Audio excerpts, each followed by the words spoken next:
1 đang rất nhanh. Cố lên, cố lên, cố lên, cố lên.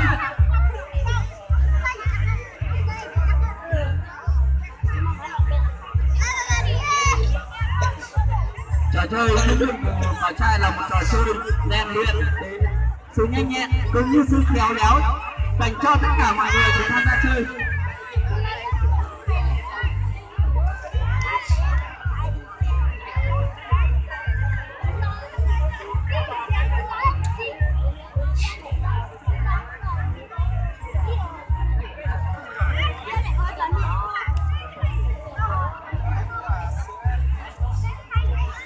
Có vẻ như là cái chai nước của đội số 1 hơi thấp hơn so với chai nước của hai đội còn lại.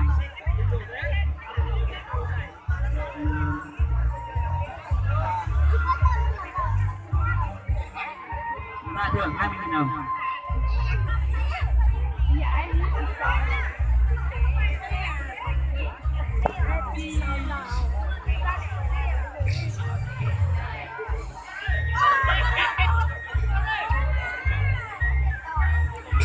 Thưa tất cả các quý vị và các bạn, trò chơi hút được vào chai là một trò chơi dân gian có lịch sử từ rất lâu đời của nhân dân Việt Nam, và trò chơi này thường được tổ chức vào các lễ hội của các làng bản vào mùa xuân.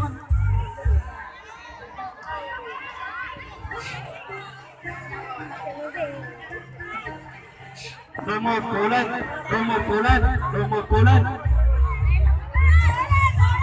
đội 1 cố lên bạn, đội 1 cố lên, chú ý đổ nước vào.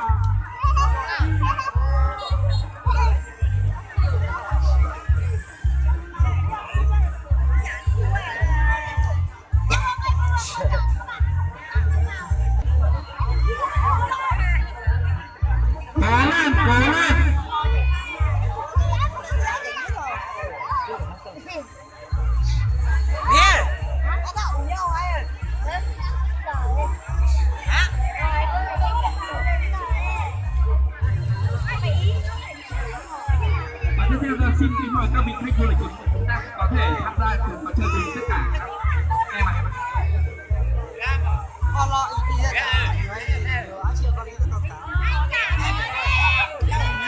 Đội 2 cố lên, đội 2 cố lên, đội 1 cố lên, đội 3 cố lên.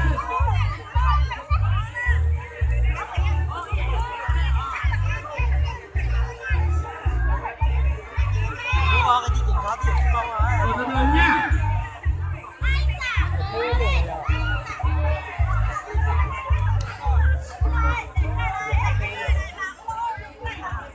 Có thể nói là bạn nhân đúng được đội số 2 đang rất khéo léo. Bạn đang thực hiện những bước đi rất là nhanh nhẹn, và khi mà bạn đổ nước vào chai rất ít nước bị rớt ra ngoài.